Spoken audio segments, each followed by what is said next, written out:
I just found out the disgusting reason my nurse intentionally harmed my wife when she went into labor.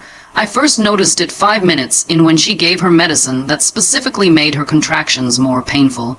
Within minutes, my wife was crying, "Something's wrong." I begged the nurse, but Renee responded that this was standard procedure. She patted my wife's leg, then put on a new glove and told us she needed to check how dilated my wife was. She put her hand inside, and when she pulled it out, her glove was covered in blood and some sort of matter. Not only that, but my wife was now screaming in a way I'd never heard before. That's when Renee turned my attention to the baby's heart rate monitor. It was dropping. "We need to perform an emergency C-section for the baby's safety," she said. Before I knew it, she was wheeling in medical equipment and throwing out medical jargon that made it sound like my wife would die without this. I couldn't even protest as she rushed Abigail away. I begged to at least be let into the operating room, but was told no. The doors swung shut in my face as my wife's hand reached for mine. 20 minutes later, a doctor I'd never seen before found me in the hallway. "I'm sorry your daughter didn't make it." I dropped to my knees. "When can I see her, just to hold her?" I asked through tears. "She's being prepared." The accompanying nurse said, "Give us some time." I waited 6 hours while they prepared her. Finally, they wheeled out a small bassinet. When I pulled back the blanket, my stomach dropped. The baby's nose was wrong. The chin was different from every ultrasound we'd had. This was not our baby. When Abigail finally woke up from surgery and she was shown our dead baby, she had the same reaction as me. "That's not our baby." The nurses exchanged glances. One of them sat down beside Abigail's bed. "Honey, I know this is hard. Grief makes us see things differently. This is your baby." Abigail became frantic, trying to get out of bed despite the fresh C-section incision. "You don't understand. This isn't her." That's when they pulled out a needle to sedate my wife again, claiming trauma-induced psychotic break. By the time I could grab the nurse's arm to stop her, the needle was already in. When she woke up again, calmer but still insisting, they brought in a psychiatrist. Dr. Morrison didn't even examine the baby. He just nodded while taking notes about our shared delusion. He prescribed antipsychotics for Abigail and suggested I might benefit from therapy, too. We demanded genetic testing. The head nurse, Barbara, rolled her eyes at me. "Sir, you need to accept your loss. We've been doing this for 30 years. Babies' features can appear different due to swelling." When I insisted, she said we'd need authorization forms, psychiatric evaluations to prove we were mentally competent to make that request. The hospital can't just run expensive tests because grieving parents are in denial. I tried going over her head. The department director gave me 10 minutes between surgeries. He didn't even look at the photos from our ultrasounds when I tried to show him. "I understand you're going through something unimaginable, but our staff are professionals. These conspiracy theories are a normal part of grief." He recommended a support group for parents who'd lost children during delivery. The hospital administrator, Mr. Grandlock, was worse. When I finally got a meeting after camping outside his office for 3 days, he had security on standby. "Sir, your behavior is escalating. You're harassing our staff, making wild accusations. I sympathize with your loss, but if this continues, I'll have to ban you from the premises." He slid a paper across his desk. "This is a formal warning. One more incident and will involve law enforcement." The billing department had processed a $75,000 administrative adjustment the day after our daughter died. When I questioned it, they said it was standard for complicated deliveries. That was when I couldn't take it anymore. I found the hospital's internal directory and started calling every nurse who'd worked in maternity. Most hung up immediately, but one, a younger nurse named Kelly, agreed to meet me at a coffee shop. She was terrified, kept looking over her shoulder. "I can't say much," she whispered, "but check the adoption paperwork filed the morning after your daughter was born. Renee has signing privileges." She left before I could ask more. I went to the courthouse and searched public adoption records. There it was, a private adoption finalized the day after our daughter died. The birth mother's signature was eligible, but the notary was Renee. The adoptive parents had paid $75,000 in medical expenses to the hospital. Our exact billing adjustment. I photocopied everything and drove straight back to the hospital. That's when security intercepted me at the entrance.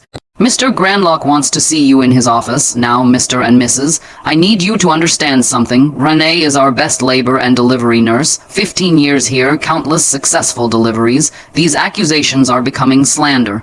He leaned forward. "I've consulted with our legal team. If you continue, we'll have to consider your mental fitness. The state takes threats against medical professionals seriously. I could have you both placed on psychiatric hold." He pushed another paper forward. "Or you can sign this." It acknowledges that your daughter passed away due to complications during birth, that you've been given appropriate support, and that you won't pursue any action against this hospital or its staff. At the bottom was a number $50,000 to help with funeral expenses and counseling. He said, I looked at that paper for what felt like forever, maybe 30 seconds, watching the number at the bottom blur and refocus while my hands stayed completely still on the desk, not shaking like they had 3 days ago when I first held that baby that wasn't mine. I pushed the paper back across his desk without signing it. Grandlock's whole face changed, went hard like stone, and he picked up his phone right away, pressed a button, and said security needed to come to his office immediately. 2 guards showed up in less than a minute, big guys in blue uniforms who stood behind my chair while Grandlock told them I was banned from all hospital property starting right now, and if I came back, they should call the police. They walked me out through the main lobby, one on each side, past all the people waiting with their sick kids and broken bones, and I could feel everyone watching us like I was some kind of criminal. Outside in the parking lot, still walking between the guards, I pulled out my phone and texted Abigail that we needed to find a lawyer today, not tomorrow, today, because this was getting worse fast. She texted back that she was still foggy from the pills they made her take, but she understood we couldn't do this alone anymore. The guards stood there watching while I got in my car, and they didn't move until I drove off the property. That evening, we sat in the office of Zara Shargrove, a medical malpractice attorney whose secretary had squeezed us in at the last minute after I explained our situation on the phone. Zara listened to our whole story without interrupting once, just taking notes on a yellow legal pad. And when we finished, she asked to see everything we had, especially the adoption paperwork I'd found at the courthouse and the billing adjustment from the hospital. I spread all the papers across her desk, the adoption records, the billing statements, even the photos from our ultrasounds that showed our baby's face clearly. She studied each document carefully, taking pictures with her phone, then told us she'd send preservation letters to the hospital first thing tomorrow morning, demanding they keep all records related to our daughter's birth and death. She warned us this would make things escalate, that the hospital would probably get their lawyers involved right away, but we needed to protect any evidence before it disappeared. The next morning, I drove to the police station to file a report about what I believed was baby theft. But the desk officer barely looked up from his computer when I started explaining. He said without actual proof that a crime happened, not just suspicions and coincidences. This was a civil matter between us and the hospital, and I should talk to my lawyer about it. I tried showing him the adoption paperwork, but he said adoptions happen all the time, and that didn't prove anything illegal occurred.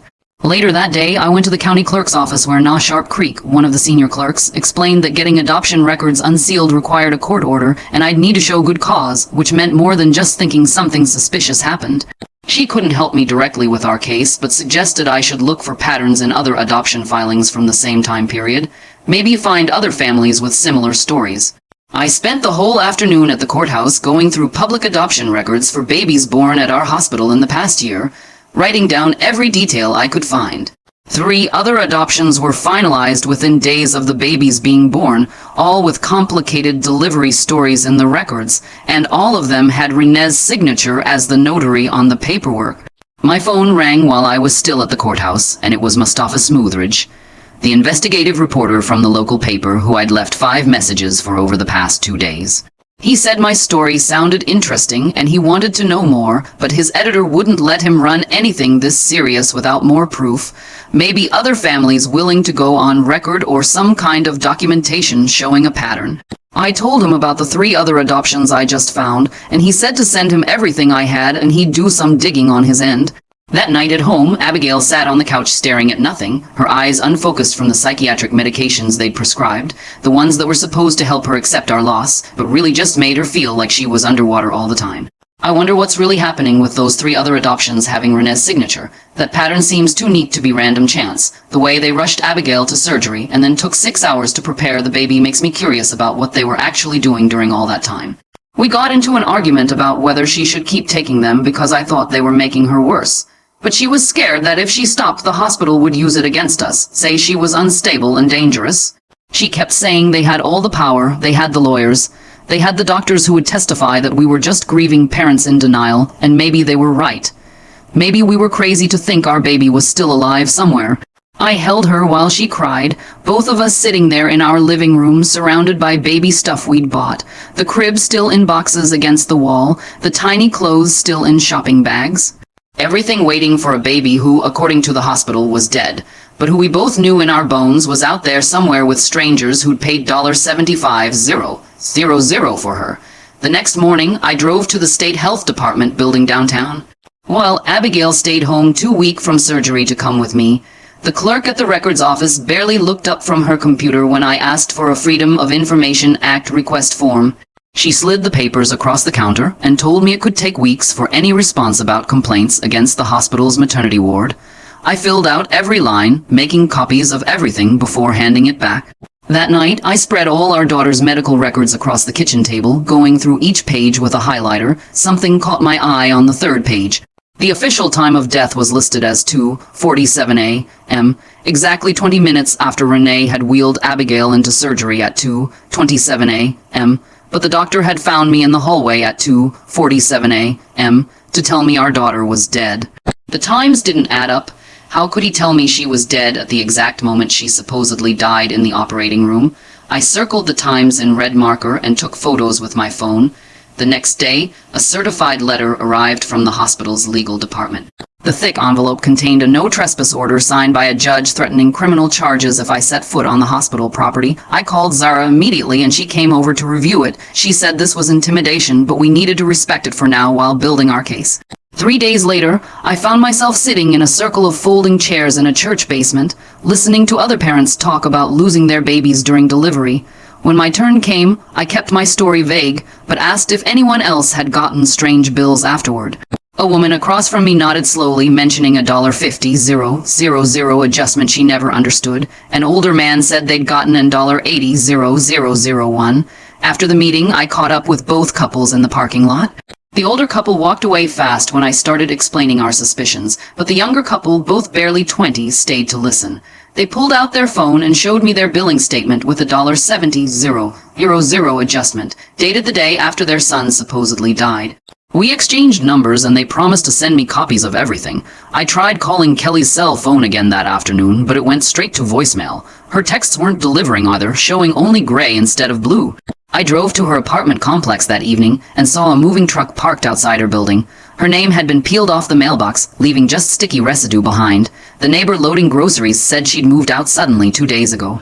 Didn't say where she was going. Zara had set up an appointment for us with an independent doctor named Jay, Smooth Bay, who worked at a clinic across town. He spent 3 hours going through Abigail's medical records, frowning deeper with each page. He pointed out 4 different medications Renee had given Abigail that weren't standard protocol. One of them, he said, could cause exactly the kind of complications that would require emergency surgery. Another one wasn't even supposed to be used during labor at all. He wrote everything down in a detailed report for us. I couldn't stop thinking about confronting Renee directly, so I looked up her address through public records. It took me 2 days of searching property records at the courthouse, but I finally found her house in a nice suburb 40 minutes away. I parked down the street the next morning, watching her house and waiting for her to come out. But before I could even get out of my car, someone knocked on my window. A process server handed me legal papers through the window. It was a cease and desist order requiring me to stay 500 ft away from Renee at all times. She must have seen me on her security cameras. The order included her home, her work, and anywhere else she might be. Violating it would mean immediate arrest. Through Zara's contacts, I got an unofficial meeting with Kata Deepshire from State Social Services. We met at a coffee shop near the courthouse where she explained she couldn't open an official investigation without a formal complaint. But she told me how private adoptions could work when birth parents were vulnerable or sedated. She'd seen cases where paperwork was signed while mothers were still under anesthesia, where fathers were told their wives had agreed when they hadn't. She gave me a list of red flags to look for in adoption documents. The stress was affecting everything in my life. My boss called me into his office on a Friday afternoon, closing the door behind me. He said I'd missed too many days, and when I was there, I wasn't focused. He'd noticed me making calls during work hours and leaving early without explanation. He gave me an official warning letter that said my job was at risk if things didn't improve immediately. I hadn't told him anything about what was happening because I could barely believe it myself. That same night, when I got home from work, I found a manila envelope shoved under our apartment door with no return address or postage. Inside were photocopied shift schedules from the hospital going back 5 years. Every single night that a baby died during an emergency C-section, Renee had been working. There were 17 cases total, but what made my hands shake was the second document in the envelope. It was a death certificate for our daughter with all the information filled out, dated and time-stamped 2 hours before she was even born. Someone had prepared the paperwork before the emergency C-section even happened. I called Zara immediately, and she came over within an hour to look at the documents. She took photos of everything and said we needed to file an emergency motion right away to preserve any biological samples or remains from our daughter. The next morning, she was at the courthouse when it opened. The judge granted the preservation order, but Zara warned me not to get my hopes up since 3 weeks had already passed. 2 days later, the hospital's lawyer sent a response that made me punch a hole in our kitchen wall. They claimed the baby had been cremated after 72 hours per their policy for unclaimed remains. According to them, we never formally requested the body, which was a complete lie, but I had no way to prove it. They said they'd followed standard procedure and all the paperwork was in order.